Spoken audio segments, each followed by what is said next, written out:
ओम शांति। 15 अक्टूबर 2023। अव्यक्त बाप दादा के महावाक्य।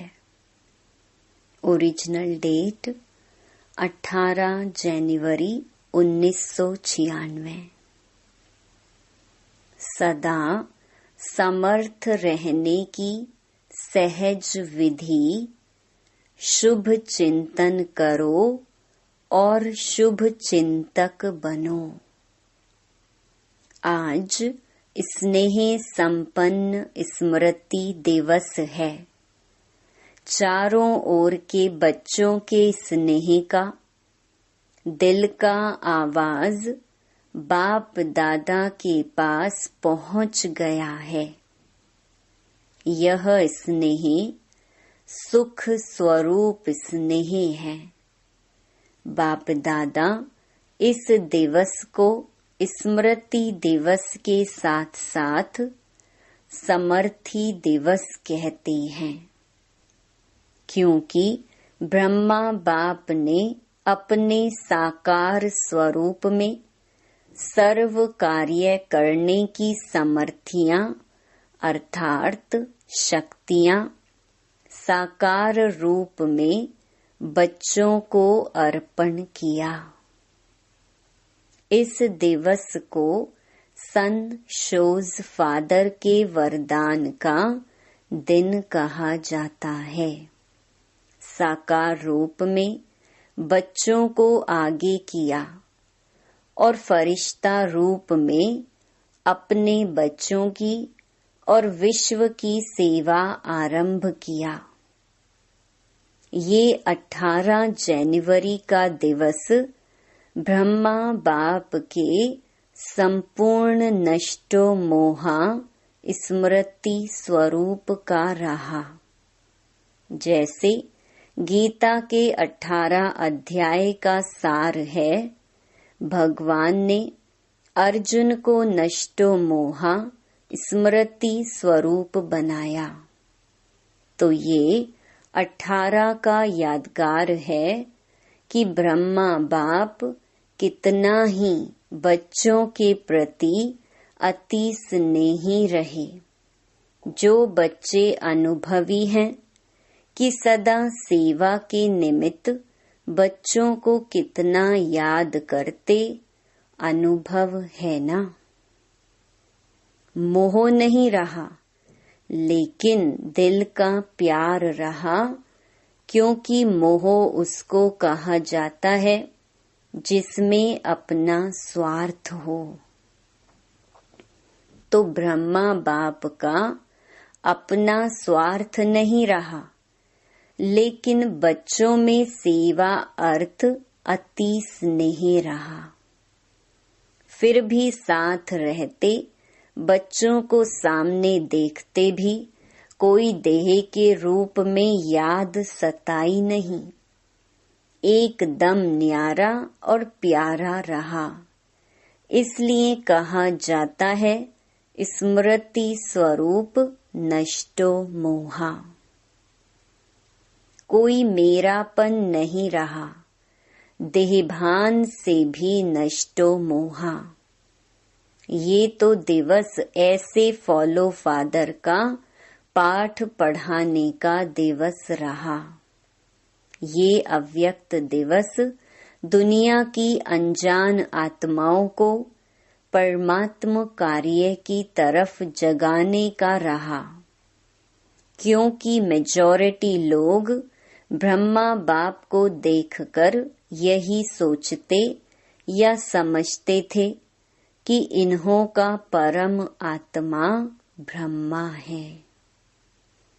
ये ब्रह्मा कुमारियां ब्रह्मा को ही भगवान मानती हैं और ब्रह्मा ने साकार में पार्ट परिवर्तन किया तो क्या सोचने लगे कि अभी तो ब्रह्मा कुमारियों का भगवान चला गया और ये ब्रह्मा कुमारियों का कार्य आज नहीं तो कल समाप्त हो जाएगा।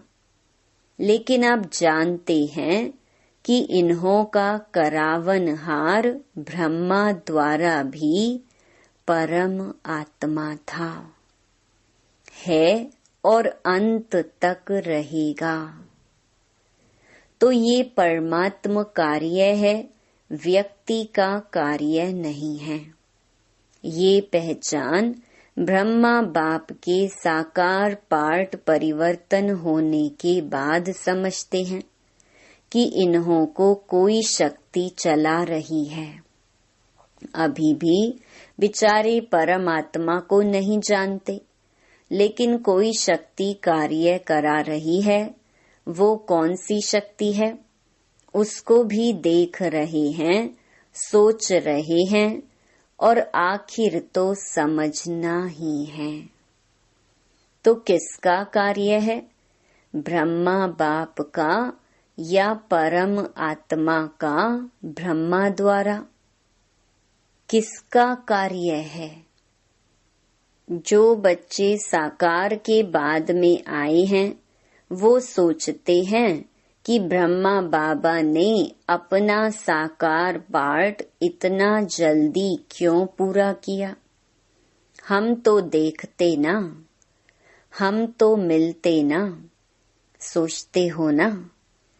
लेकिन कल्प पहले का भी गायन है कि कौरव सेना के निमित्त बने हुए महावीर का कल्याण किस द्वारा हुआ? शक्ति द्वारा हुआ ना। तो शक्तियों का पार्ट ड्रामा में साकार रूप में नुंधा हुआ है और सब मानते भी हैं कि मात्र शक्ति के बिना इस विश्व का कल्याण होना असंभव है। तो ब्रह्मा बाप फरिश्ता क्यों बना?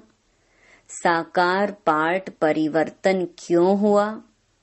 अगर ब्रह्मा बाप फरिश्ता रूप नहीं धारण करता तो आप इतनी आत्माएं यहाँ पहुँच नहीं पाती, क्योंकि वायुमंडल की भ्रांतियां इस विश्व क्रांति के कार्य को हल्का कर रही थी। तो ब्रह्मा बाप का फरिश्ता बनना आप ज्यादा से ज्यादा बच्चों के भाग्य खुलने का कारण रहा। अभी फरिश्ते रूप में जो सेवा की फास्ट गति है वो देख रहे हो ना। फास्ट गति हुई या कम हुई है? फास्ट हुई है ना। तो फास्ट गति हुई तभी आप यहाँ पहुँचे हो, नहीं तो सोए हुए थे अच्छी तरह से। तो आज का दिवस ऐसा नहीं है जैसे लोग मनाते हैं, चला गया चला गया, लेकिन उमंग उत्साह आता है कि फॉलो फादर, हम भी ऐसे स्मृति स्वरूप नष्टो मोहा बने। ये प्रैक्टिकल पाठ पढ़ने का दिवस है। आज आप किसी के भी दिल से दुख के आंसू निकले या अंदर अंदर थोड़ा आया? जिसको दुख की थोड़ी भी लहर आई वो हाथ उठाओ। दुख हुआ? नहीं हुआ। आज के दिन तो ब्रह्मा बाप को सेवा का साथी बनने का दिन है। आप सब साथी हो कि साक्षी हो? सेवा में साथी और माया के परिस्थितियों से साक्षी। माया को तो वेलकम किया है ना कि घबराते हो, हाय क्या हो गया, थोड़ा थोड़ा घबराते हो। माया के हल्के हल्के रूपों को तो आप भी जान गए हो और माया भी सोचती है कि ये जान गए हैं, लेकिन जब कोई भी विकराल रूप की माया आवे तो सदा साक्षी होकर खेल करो। जैसे वो कुश्ती का खेल होता है ना, देखा है कि दिखाएं? यहाँ बच्चे करके दिखाते हैं ना, तो समझो कि ये कुश्ती का खेल खेल रहे हैं। अच्छी तरह से मारो, घबराओ नहीं, खेल है। तो साक्षी होकर खेल करने में मजा आता है, और माया आ गई तो घबरा जाते हैं। कुछ भी ताकत अभी माया में नहीं है, सिर्फ बाहर का शेर का रूप है, लेकिन बिल्ली भी नहीं है। सिर्फ आप लोगों को घबराने के लिए बड़ा रूप ले आती है। फिर सोचते हो पता नहीं अब क्या होगा, तो यह कभी नहीं कहो क्या करूं, कैसे होगा, क्या होगा। लेकिन बाप दादा ने पहले भी यह पाठ पढ़ाया है कि जो हो रहा है वो अच्छा, और जो होने वाला है वो और अच्छा। ब्राह्मण बनना अर्थात अच्छा ही अच्छा है। चाहे बातें ऐसी होती हैं जो कभी आपके स्वप्न में भी नहीं होती, और कई बातें ऐसी होती हैं जो अज्ञान काल में नहीं होंगी, लेकिन ज्ञान के बाद हुई हैं। अज्ञान काल में कभी बिजनेस ऊपर नीचे नहीं हुआ होगा, और ज्ञान में आने के बाद हो गया। घबरा जाते हैं, हाय ज्ञान छोड़ दें। लेकिन कोई भी परिस्थिति आती है, उस परिस्थिति को अपना थोड़े समय के लिए शिक्षक समझो। शिक्षक क्या करता है?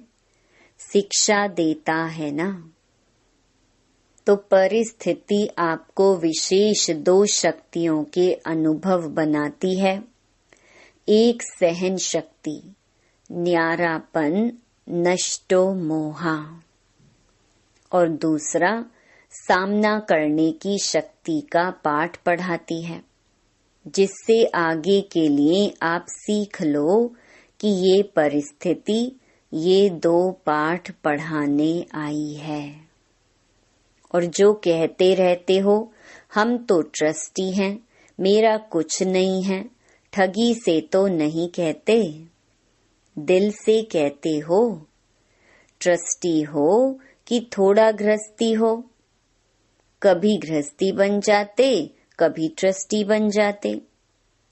न्यू ईयर में बाप दादा को 2-4 खिलौने दिए थे। उसमें क्या था कि एक तरफ करो तो भाई है, दूसरे तरफ करो तो फीमेल है। एक ही खिलौना बदल जाता था, 1 सेकंड में वो हो जाता, 1 सेकंड में वो हो जाता। तो आप ऐसे खिलौने तो नहीं हो। अभी अभी गृहस्थी, अभी अभी ट्रस्टी। थोड़ा थोड़ा कभी कभी तो हो जाता है। घबराते हो ना, तो माया समझ जाती है कि ये घबरा गया है, मारो अच्छी तरह से, इसलिए घबराओ नहीं। ट्रस्टी हैं अर्थात पहले से ही सब कुछ छूट गया।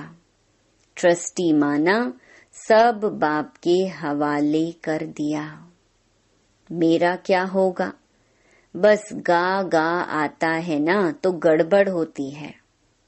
सब अच्छा है और अच्छा होना ही है, निश्चिंत हैं, इसको कहा जाता है समर्थ स्वरूप। तो आज का दिन कौन सा है? समर्थ बनने का, नष्टो मोहा होने का। सिर्फ बाबा बहुत याद आए गीत गाने का नहीं है। तो ब्रह्मा बाप का फरिश्ता रूप होना ड्रामा में परमात्म कार्य को प्रत्यक्ष करने का निमित्त कारण बना। ब्रह्मा बाबा है या है नहीं? है, दिखाई तो देता नहीं। देखो आप जो पीछे आए हो वो तो बहुत लकी हो। क्यों? अभी सेवा के बने बनाए साधनों के समय पर आई। मक्खन निकाला 60 वर्ष वालों ने और मक्खन खाने वाले आप आ गए। आज हिस्ट्री सुनी होगी ना, इतनी मेहनत आप करते तो भाग जाते। और वर्तमान समय सेवा का वायुमंडल बना हुआ है। अभी चाहे प्रेसिडेंट है, चाहे प्राइम मिनिस्टर है, चाहे कोई भी नेता है, मेजॉरिटी ये तो मानते हैं ना कि कार्य अच्छा है।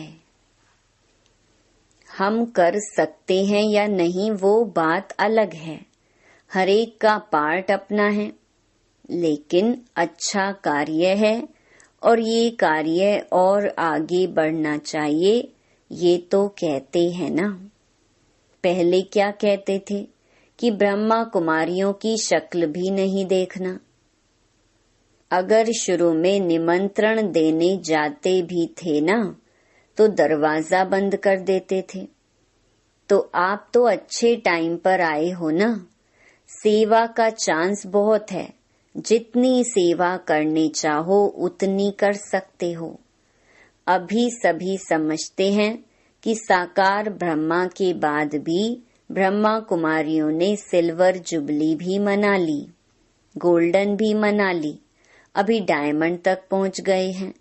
क्योंकि कोई भी बड़ा गुरु चला जाता है तो गड़बड़ हो जाती है।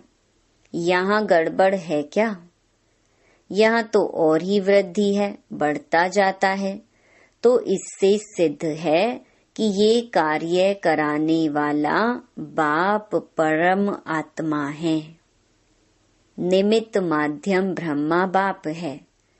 अभी भी माध्यम ब्रह्मा बाप है।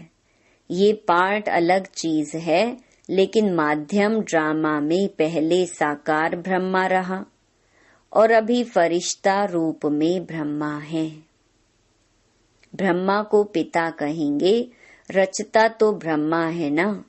ये तो पार्ट बीच बीच में बच्चों की पालना करने के लिए निमित्त है। बाकी रचता ब्रह्मा है और रचना के कार्य में अभी भी अंत तक ब्रह्मा का ही पार्ट है। तो आज सारे दिन में किसके पास माया आई? कोई पोत्रा धोत्रा याद नहीं आया? तो सदा ऐसे समर्थ रहो। और इसकी सबसे सहज विधि है, 2 शब्द याद रखो। 2 शब्द याद रह सकते हैं ना। सारी मुरली भूल जाएं, लेकिन 2 शब्द याद रखो और प्रैक्टिकल में करते चलो। वो 2 शब्द जानते भी हो, कोई नई बात नहीं है। एक है शुभ चिंतन। नेगेटिव को भी पॉजिटिव करो, इसको कहते हैं शुभ चिंतन। नेगेटिव पॉजिटिव हो सकता है और बदल सकते हो। सिर्फ चेक करो कि कर्म करते भी शुभ चिंतन चला। और दूसरा, सभी के प्रति शुभ चिंतक। तो शुभ चिंतन और शुभ चिंतक दोनों का संबंध है। अगर शुभ चिंतन नहीं है तो शुभ चिंतक भी नहीं बन सकते। इसलिए इन 2 बातों का अटेंशन रखना। समझा क्या करेंगे? यही नहीं भूल जाना, क्योंकि अभी देखा गया है कि बहुत ऐसी समस्याएं हैं, लोग हैं जो आपकी वाणी से नहीं समझते, लेकिन शुभ चिंतक बन शुभ वाइब्रेशन दो तो बदल जाते हैं। और एक बात से मुक्त भी होना है। इस ब्राह्मण जीवन में मुक्त होने वाले होना। मुक्त होने की 9 बातें बता दी। अगर इन 9 बातों से मुक्त हो गए तो 9 रतन बन सकते हैं। तो आज बाप दादा एक बात की स्मृति दिला रहे हैं। कभी भी कोई भी शारीरिक बीमारी हो, मन का तूफान हो, तन में हलचल हो, प्रवृत्ति में हलचल हो, सेवा में भी हलचल होती है, तो किसी भी प्रकार के हलचल में दिल शिकस्त कभी नहीं होना। बड़ी दिल वाले बनो। बाप की दिल कितनी है, छोटी है क्या? बाप बड़ी दिल वाले हैं और बच्चे छोटी दिल कर देते हैं। बीमार हो गए तो रोना शुरू कर देंगे। दर्द हो गया तो दिल शिकस्त होना दवाई है। बीमारी चली जाएगी कि बढ़ेगी? जब हिसाब किताब आ गया, दर्द आ गया, तो हिसाब किताब आ गया ना। लेकिन दिल शिकस्त से बीमारी को बढ़ा देते हो, इसलिए हिम्मत वाले बनो तो बाप भी मददगार बनेंगे।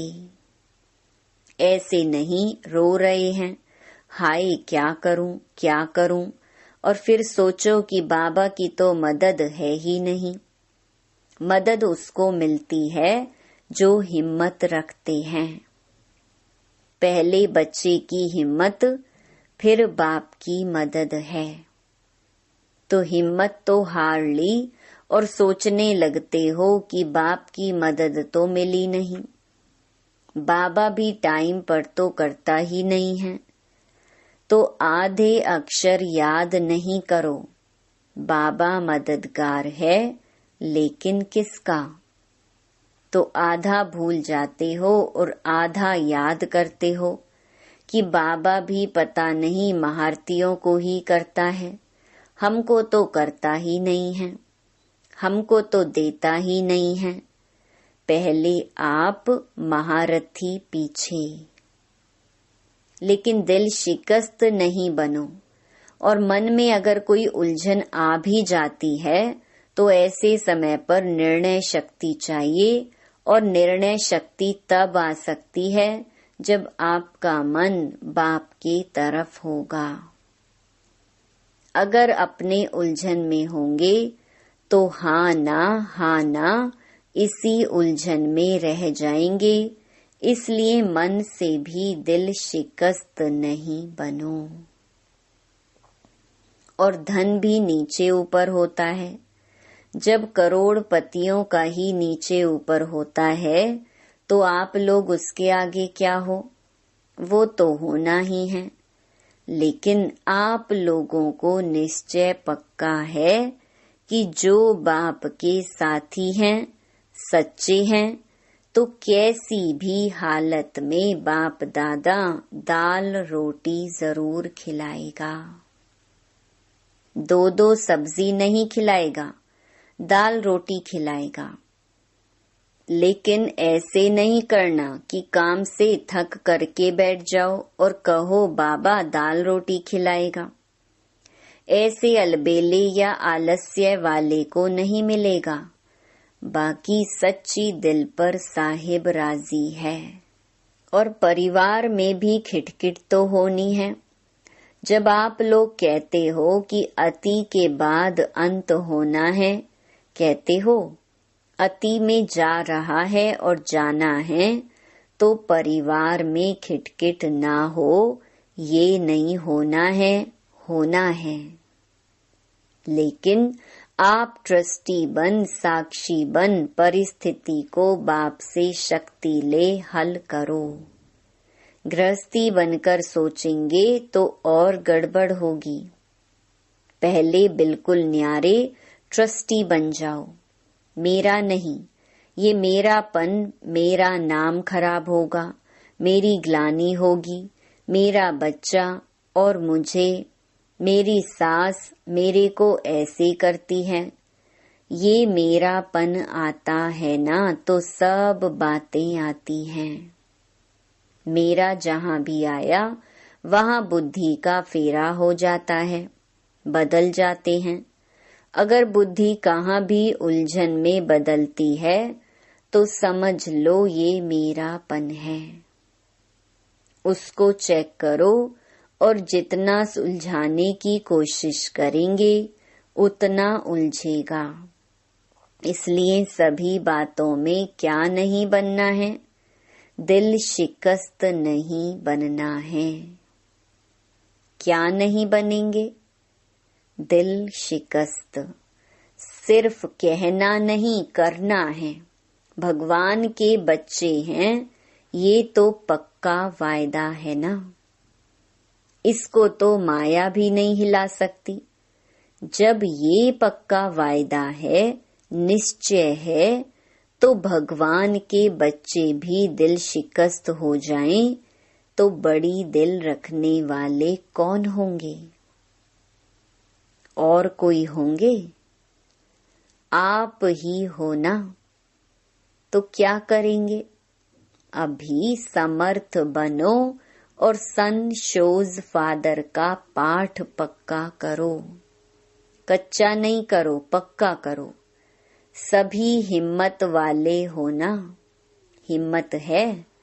अच्छा, चारों ओर के सर्व समर्थ आत्माओं को, सर्व माया जीत प्रकृति जीत आत्माओं को, सदा सन शोज फादर करने वाले बच्चों को, सदा दिल खुश रहने वाले बच्चों को बाप दादा का याद प्यार और नमस्ते। आज विदेश वाले बच्चे भी बहुत याद आ रहे हैं। चारों ओर मधुबन से मन की लगन लगी हुई है। बाप दादा भी सभी बच्चों को सामने देख विशेष याद और सेवा का याद प्यार दे रहे हैं। बाप दादा ने 9 रत्नों में आने के लिए जिन 9 बातों से मुक्त बनने का इशारा दिया है वह निम्नलिखित हैं। 1. क्रोध मुक्त। 2. व्यर्थ संकल्प मुक्त। 3. लगाव मुक्त। 4. परमत पर चिंतन और पर दर्शन मुक्त। 5. अभिमान व अपमान मुक्त। 6. झमेला मुक्त। 7. व्यर्थ बोल डिस्टर्ब करने वाले बोल से मुक्त। 8. अप्रसन्नता मुक्त। 9. दिल शिकस्त मुक्त। अच्छा, वरदान। डबल लाइट स्थिति द्वारा उड़ती कला का अनुभव करने वाले सर्व बंधन मुक्त भव। चलते फिरते यही स्मृति रहे कि मैं डबल लाइट स्थिति में रहने वाला फरिश्ता हूँ। फरिश्ता अर्थात उड़ने वाला। लाइट चीज सदा ऊपर जाती है, नीचे नहीं आती। आधा कल्प तो नीचे रहे, अब उड़ने का समय है, इसलिए चेक करो कि कोई भी बोझ व बंधन तो नहीं है। अपने कमजोर संस्कार का, व्यर्थ संकल्प का, देह भान का बंधन व बोझ बहुत समय चलता रहा तो अंत में नीचे ले आएगा। इसलिए बंधन मुक्त बन डबल लाइट स्थिति में रहने का अभ्यास करो। स्लोगन। मनसा सेवा वही कर सकते जिनके पास शुद्ध संकल्पों की शक्ति जमा है। सूचना। आज अंतर्राष्ट्रीय योग दिवस, तीसरा रविवार है। सायं 6:30 से 7:30 बजे तक सभी भाई बहनें योग अभ्यास में अनुभव करें कि मैं दिव्य आकर्षण मूर्त आत्मा विश्व गगन में चमक रही हूँ। मेरी दिव्यता व पवित्रता से आत्माओं को साक्षात्कार हो रहे हैं। अपने पथ से भटकी हुई आत्माएं पुनः सत्य के पथ पर अग्रसर हो रही हैं। ओम शांति।